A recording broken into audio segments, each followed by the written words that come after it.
All right, hi Matt, hi Manny. Hey, Brian. And this is that time of year where we scrutinize our predictions from last year. And Manny, you and I were part of that, and Matt gets to just scrutinize. Yeah, I'm good at that. So why don't we just go ahead and start? We'll start with mine, which was basically the software bill of materials was going to gain traction in 2019. Software bill of materials will start to gain some real traction. You can't protect what you don't know you have. That kind of makes sense. You need inventory to know about that. And I think a lot of organizations are tracking their inventory of things now much better. But now we need to understand what things make up those things. So further decomposition. So we're getting more granular in terms of what we need to track.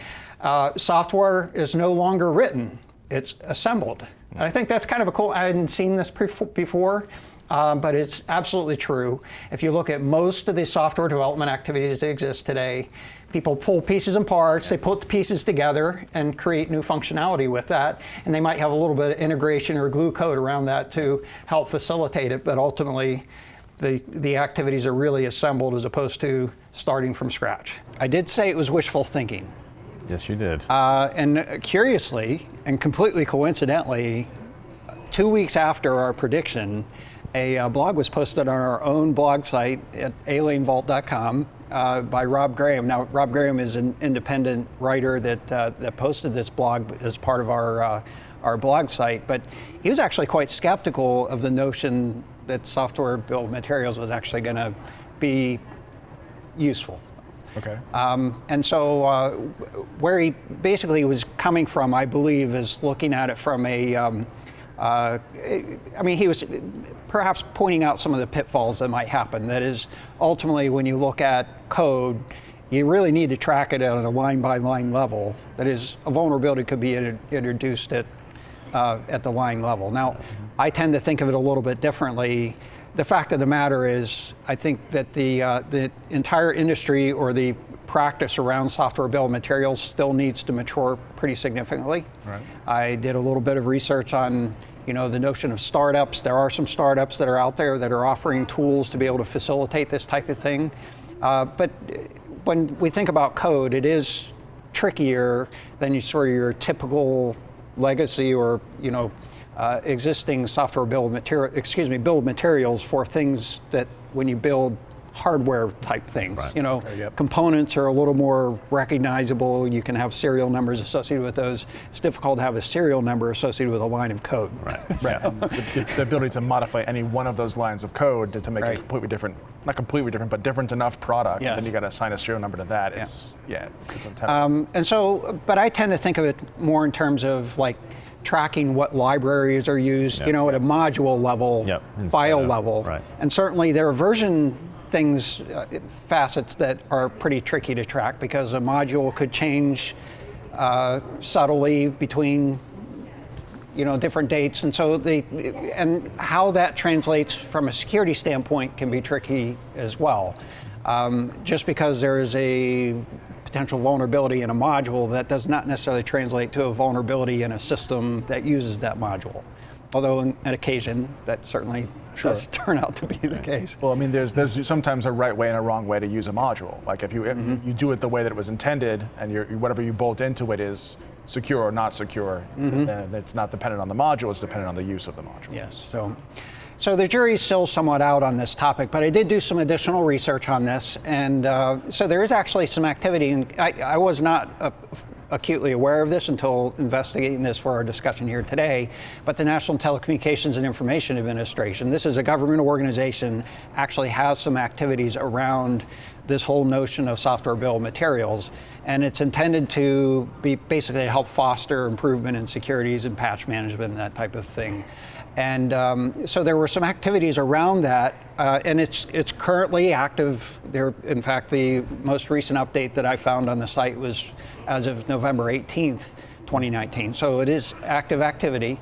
And they listed out, let's see, 1, 2, 3, 4, 5, 6, 7, 8, 9, 10, 11, 12, 13, 14 different activities that were citing software bill of materials as a part of the practices, and a lot of them around open source software use. Basically, Business Software Alliance is an example. I'll just pick out a couple. Food and Drug Administration had some activities around that. There are some things around medical device security where they're talking about using software bill of materials. So there certainly are industry activities that are pulling for this type of activity, this capability. But as I said, I think there's still a lot of work to be done to mature that practice and be able to use it in a practical way. Interesting. Yeah. I mean, I think about, you mentioned that there are startups in the field who are trying to develop solutions to create this software bill of materials for people. And that definitely feels like it's the very beginning of this whole process. I mean, we're not at a point where, like, I mean, for me, best case example would be there would be an open source tool that does this, and everyone could do software bill of materials the single standard way, and it wouldn't be reserved for people who have the money and the willingness to bet on a startup just to get this done. Yeah, so there's a lot of work that still needs to be done. And you know, the OWASP is active in this. That's the Open Web Application Security Project. That's another one, and it's actually specifically the Component Analysis Project. That was one of the activities that was cited here that is working on that sort of activity. So that would be your path toward an open source type solution. Sounds right. Hopefully coming out. So, as I said, you know, still a lot of work that still needs to be. Oh, by the way, the Linux Foundation has the Open Chain project, which is along similar lines. So still a lot of work to be done there, but I think it is actually starting to gain traction in terms of interest. Perhaps not as quickly as I would like to, but it isn't as straightforward as perhaps I was initially thinking. I did say at the beginning that it was wishful thinking. I think it's an important aspect of what we do. You know, what I tend to go back on is with the Heartbleed vulnerability. It's a very good example. There were a couple of others that were sort of like it. That is, we didn't realize that a lot of these proprietary tools that were out there, you know, software appliances, that sort of thing, that actually incorporated open source software and incorporated those vulnerabilities, and ultimately had the vulnerability of Heartbleed. And as a member of the telecommunications industry, we're faced with going out and patching an awful lot of appliances that were out there, and I include routers as appliances, and so there was a lot of work that had to come from that. And so this is an opportunity to have a better understanding of what's in tools, even from a manufacturer's point of view, an appliance provider's point of view, to make sure they understand what's in there so they can be in a better position to understand what potential vulnerabilities could exist. Right. Yep. All right. So you ready to raise your prediction for 2020 on this from wishful thinking up to what's the next level? I think 2020 is really going to be a continuation of work to be able to get to something that's practical. Although we do have a project internal to our organization that's looking at how we can use some of these tools to be able to do some, get a better understanding of what's in the software. So let's go to our next prediction here, and this one was from John Markley. So this year I wanted to give a little bit more out on a limb type prediction. And that's where we're going today. The prediction that I have is really based upon a trend I've seen regarding Bluetooth. If you look at the patching that's occurred in the mobile world, the PC world, and even the IoT world, you've seen a lot of patching that occurs on the Bluetooth stack. You know, minor vulnerabilities, some major. And I keep seeing these every month. Every month there's something Bluetooth getting patched. And I have a suspicion that in 2019, we will continue to see researchers and the community look at the Bluetooth stack, look at the protocol itself, and I suspect that we're going to find some vulnerabilities in the stack that can be exploited. Long and behold, I think we did see some of that. Right. Matt, I think you have some pretty good insight into a couple of the vulnerabilities that showed up in Bluetooth in 2019. Well, I think the major one for this year was the knob attack, which is the key renegotiation attack, which is very interesting. The way that it works is that you basically tamper with the key negotiation between two Bluetooth devices, and you keep telling each one that we want to downgrade, so you have the bare minimum amount of entropy, in your key length, which means that you've basically got a key that anyone can crack in almost no time. Yeah, and this is very reminiscent of some of the problems that were showing up in SSL key negotiation. That's right, yeah. That is, if you had some minimum level that was vulnerable, ultimately you could end up, and so there were a lot of things. I think the Poodle attack was an example of that, you're right. right? Yeah. And so there were a lot of activities put into place to basically upgrade the least allowed encryption. Which you should be doing anyway over time, yeah. Yeah, absolutely. The thing about Knob that I think is interesting is that it's a cool attack, it's compelling, but like there's no good way to measure whether it's been seen in the wild or not unless people are reporting that it's actually been used against them. Like it's not like you can go scan the world of Bluetooth devices because it's a local area wireless network to determine what the impact is or even how many devices are vulnerable. Yeah, so we really don't know. There's nothing in your face that says you were negotiated to the minimum level of encryption. Right. And then the rest of it would be passive anyway, so there's no way to know. Yeah. Right. So how big of a deal was it this year? I don't know. I really can't tell you. The thing I think that is perhaps as concerning, there were a lot of activities around upgrading SSL to make sure that the minimum encryption was not vulnerable to this. Running around and upgrading a lot of Bluetooth devices is actually not even an available option. Yeah. And so there are ramifications in that regard that, but a lot of the Bluetooth devices that we'd be concerned about here are somewhat disposable anyway. They're going to be around for a couple or few years. The battery wears out and replace it with something Fingers else. crossed, right? That's right. Yeah. Some of us keep our phones for much longer than the required time. And like IoT devices too, like I realize there's already a problem with the internet-facing IoT devices that don't get patched. Like if you got something that has Bluetooth, forget it. It may not even have a way of getting a firmware upgrade to it. Right. So, Yeah, I think that's going to be the biggest problem there is that these devices are there's so many of these devices. It's like every single manufacturer out there is probably making some sort of Bluetooth device. And like you said, right now you got to just hope that a couple of years go down and most of them, and I say most because there's a lot of these things that tend to stick around, people who hold on to technology for a lot longer than they should. So you're still going to have that problem. I just don't know yet like how big that problem is. And like you said, it's hard to really put your arms around how big it is. No one really has a sense of like how much of that stuff is really out there. Yeah. And the good news, it is bound by proximity. And it still is a cryptanalysis activity that is some reasonable amount of work has to go into presuming you execute the ability to downgrade the encryption in the first place. There's still a reasonable amount of work. So the combination of those things probably minimizes the amount of payoff and the likelihood that this is going to happen, except perhaps under some extenuating circumstances. This would have to be pretty targeted. You'd have to really want to know. You'd have to know who you were going after, and then do the work to target them in particular. This is not a problem for Joe Schmo with his smartphone and Bluetooth headset. It's probably not going to affect them. Yeah, that's true. And what do you get? The contacts list? Well, that's the other thing. Right. What's the impact of sniffing Bluetooth traffic? Yeah. Like there may be some sort of very mission critical hardware out there that happens to use Bluetooth. Yeah. But off the top of my head, I can't really think of anything. Well, and hopefully it's a patchable device if it's that important, right? Hopefully, yeah. You get the playlist off of my Spotify?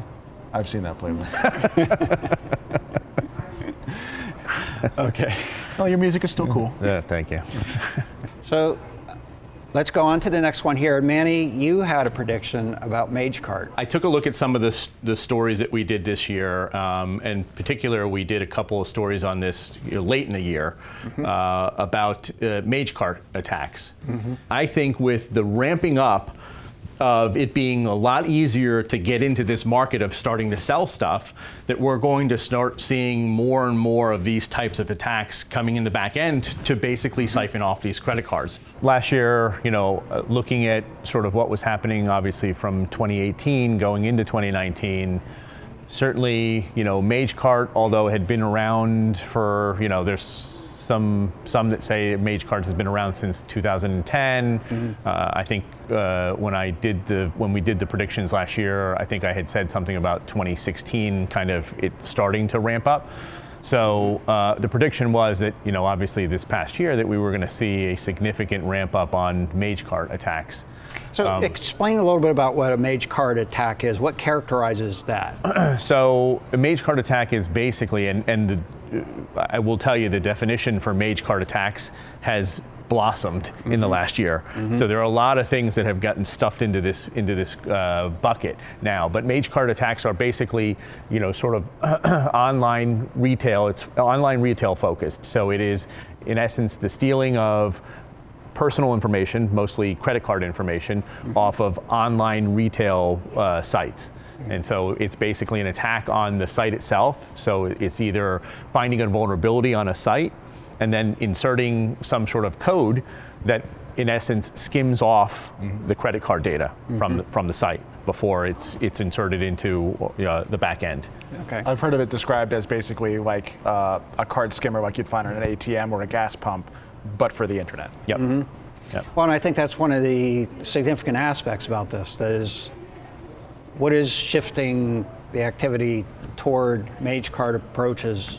So I read a couple of things about sort of why there may have been some sort of a shift. So one of the biggest reasons that I read out there was sort of the move to the chip technology. So a lot of the card manufacturers now are going to chip, which makes it harder to do sort of the actual skimming at the devices and stealing the information off the card itself. So instead of going that route, right, the easiest way to get the information off of the card now is to steal it once that information from the card is actually being transmitted off the card. So it's basically card not present fraud, which is how the Correct. internet operates with credit card purchases. Yep.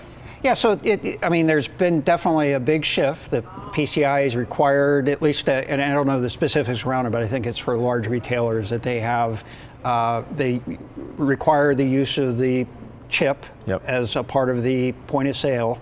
And, a lot of the threats that had existed previously were embedding malware on the point of sale devices, or actually even just putting an overlay on top of point of sale devices to be able to scan the cards as they're read from the magnetic stripe.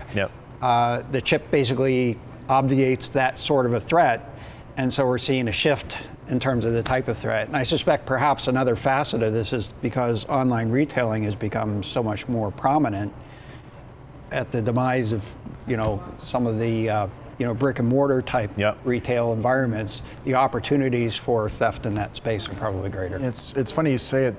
I was thinking of it in terms of when I started doing security for the company, Zeus was big. You would compromise somebody's endpoint, and then when they went to their bank or their online retailer or enter their credit card number, that's where they would be stolen. Here, you're taking it and you're putting on the one website, and that's the watering hole for everyone to come to. It sounds like it's a little more work to actually compromise a major website, but then you don't have to compromise hundreds of thousands of hosts to get the cards that way. But there's also a shift now to attacking the supply chain. So we know now that a lot of online retailers are now basically pooling their sort of research. So I'm a mom and pop shop. I set up shop. I don't want to do the collection of cards and stuff. So I offshoot that to a third party. So there's third parties now that are doing this card collection for a whole host of online retailers. Guess where now they're focusing their attacks is, let's not go after 10,000 mom and pop shops, because they all use this third party. So I'll go after the third party and set up my shop there. Well, the name MageCart came from Magento originally. That whole online platform for creating a shop very easily was you figured out how to hack Magento, you figured out how to hack hundreds of sites. The other thing that you mentioned, you go after the card processing website and attack them that way, but I've heard that they also will go after like common JavaScript libraries, where there's something you might pull in that makes your site look a little easier or work a little faster. Instead of developing it all yourself, you just load that directly from the third-party site and you set it up so that's okay, except when that has the malware inside of it. So, it is a supply chain kind of a problem. So what's the synopsis? Do you think the prediction was accurate?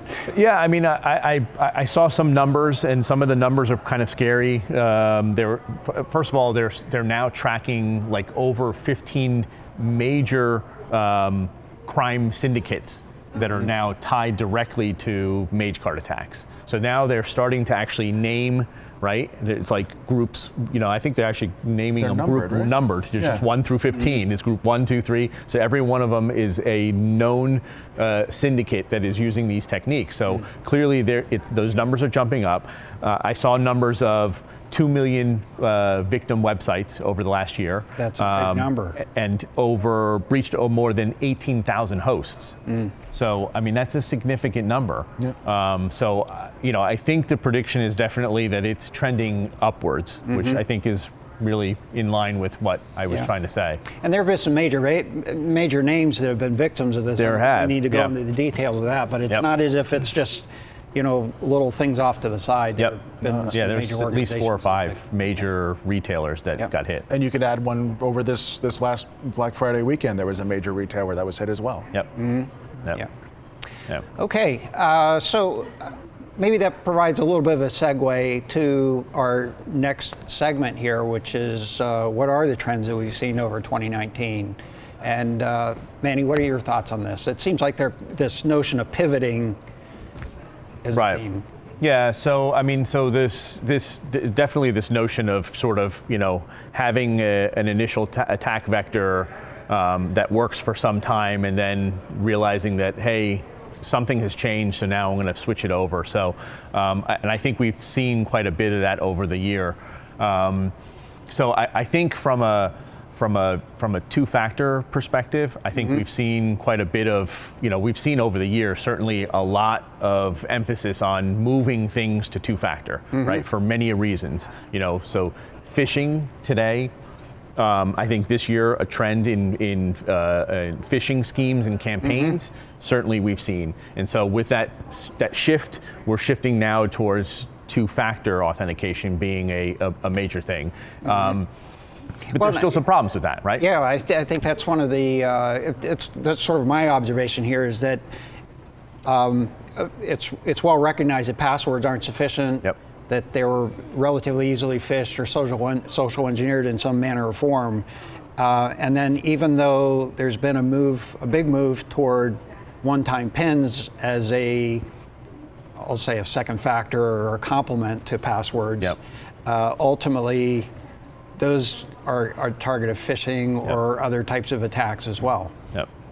Yeah, it definitely lessens the amount of time that an attacker can use those valid credentials, but in a targeted attack, as opposed to like someone who's just trying to collect hundreds of thousands of username password pairs, a targeted attack will actually take the time to sit there and wait and see the new one come in and immediately, use those credentials wherever they need to be used, get the session, and then do their job. Yeah, it still raises the work factor for the attacker, but I think we still have some work in the industry in general to improve authentication mechanisms to make them less susceptible to phishing, that is, to get the user out of that process, and hopefully make it easier for users in that process as well, and to be able to make them less susceptible to phishing type of attacks. Now, we would expect that there's probably some additional pivot that will come from that, right? Most likely. We're affecting their bottom line by locking them out. So yeah, they'll always be pivoting. Yep. Okay. Matt, what trends have you seen? So I remember a couple years ago we were dealing with ransomware on a regular basis. And of the last year, I really haven't seen that many cases of it. So I went and looked to see if anybody else is seeing the same thing. And This is sort of the random ransomware, and right? that's where I'm going with this, is that the garden variety, like somebody's grandma's PC is locked up and you've got to pay X number of Bitcoin to get it back.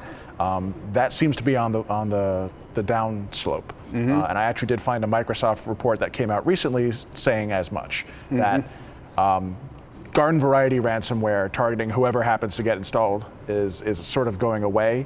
On the other hand, targeted ransomware against particular organizations who have the ability to pay large sums of money is on its way up. And if you go to the news, you'll see school districts, businesses, airports, people who have mission critical stuff that has to be on all the time, or I guess you wouldn't call it a school district necessarily that, but it hurts when a school district has to pay that amount of money.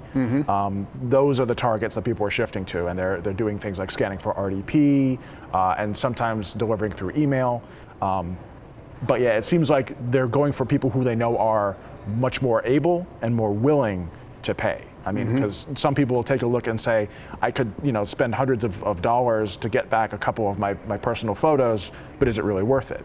As opposed to, my airport has to work today, or my business has to work today. I'm going to be more likely to pay the ransom. In general, we say not to pay the ransom. But I understand the motivation when people do. Yeah, it's interesting because I think this really the beginning of this trend kind of started, I think, a few years ago. SamSam, I kind of attribute to be the sort of the first group or activity around this type of targeting a business and doing ransomware on a sort of a broader basis for perhaps a bigger payoff with perhaps less effort. I'm not sure, but ultimately, I think it was just actually a month or two ago that there was, I think, at least indictments associated with the actors behind this SamSam ransomware. I missed that one. But the trend has actually still grown. That is, there are others that have joined in. They see that it works. Facilitate other types of activities. And, in many cases, even when there are indictments of that sort, it's not necessarily the whole group that gets the indictments, and so there may be others that are still activities. And off the top of my head, I should probably check here, but I don't recall if it was actually just indictments or if there were actually arrests associated with that. Okay. Sometimes if they're in other countries and extradition may take time if it's possible at all. But there is a little bit of good news, I think, that we can sprinkle into this, because I do recall in the last year that we did see a couple stories where like a state agency or something gets hit, and they end up not paying because they had sufficient backup in place so that they could just say, all right, that's fine, we're not gonna pay. We'll just start up the backup generator and get all the backups in place, and we won't pay. So I know I saw at least a couple stories where they refused to pay just because they were prepared for that. Yeah, I think that's going to be an important trend going forward, is that as businesses think about their business continuity, to incorporate a cyber attack as part of the preparedness that they need to be considering. Yep. It might be a ransomware type thing, or it might be just a destructive attack that they need to be prepared for. And I think it's well established in any business that has critical IT infrastructure to basically plan for a disaster, hurricane or flood or something like that, and have redundancy in terms of data centers. That provides a really good opportunity from a cyber attack standpoint to make sure that there's separation between the two, from a network standpoint, from a administrative control standpoint, and to be more resilient against that type of an attack. Yeah, I mean, I think ultimately it's the same impact, right? Your computers are gone, whether they're flooded or a tree fell on your data center or something like that, or ransomware has knocked them all offline. They're gone. You need a plan for that. Yeah. The one difference is geography doesn't protect you. This is true. Yeah, you can't put everything up on a hill and be like, cool, I'm safe from floods and cyber attacks. It doesn't work. All right, very good. So one of the trends that I've seen over the last year, I think there's been a lot of discussion in the news around China and intellectual property theft. And I think it is actually kind of interesting, because we were actually in the throes of having identified a lot of industrial espionage activity up until about 2015, where the Obama administration had set up basically an agreement with China where it would not be allowed to use cyber attack for commercial gain. So it basically took economic espionage out of play. What they did not include as a part of that is national defense type activities. And so there still continued to be attack activities toward the defense industrial base, or what DIB is often referred to, and Department of Defense directly. And I think what I've seen sort of in trends over the last year or so is the tendency to kind of expand that. So if you read some of the news articles, there have been cases where the medical industry had been targeted. I don't really attribute that to necessarily a sidestepping that agreement per se, but I think the interpretation is, my interpretation of the situation is extended to sort of a national welfare thing, that is agricultural, medical research, protecting the national welfare has kind of been incorporated in. So I believe that there has been a sort of a expansion in the trends of attacks that have taken place, and the types of targets that are considered allowable under that agreement.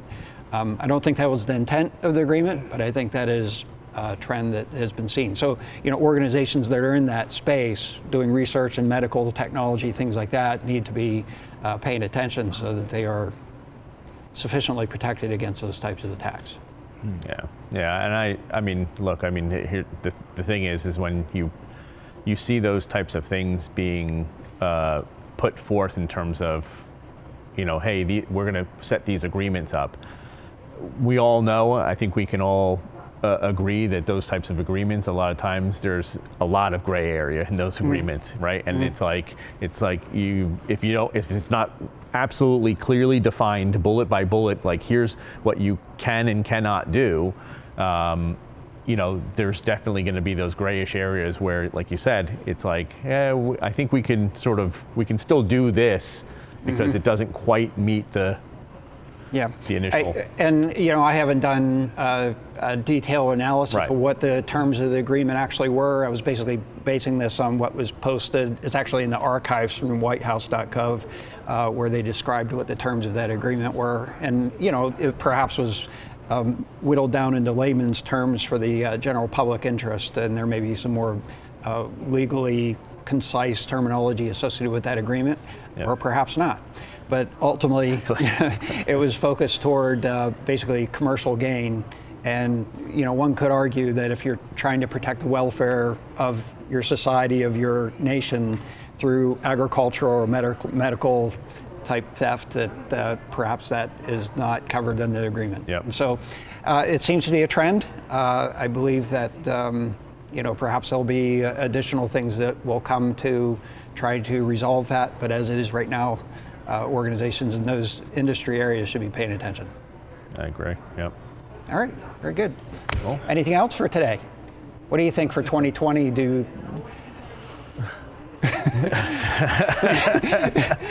I think we're going to be constantly surprised. Constantly surprised. And yet, not at all. Matt, I think you have a really good point there, because it's very difficult, in my opinion, to make really good, solid predictions about security, because the tendency is the big news stories come out of things that nobody was paying attention to. Yeah. They didn't realize that they needed to pay attention to that, and all of a sudden it's a problem, and there's a big shift in that direction. Startups coming out of the woodwork, But the ability to say that, it generally means that we shouldn't be surprised at all. It's going to be a surprise, but we shouldn't be surprised. Don't be surprised by the surprises. Right. All right. I think that's a good way to sum it up. That's right. All right. Very good. Look forward to 2020. Thanks. Thanks.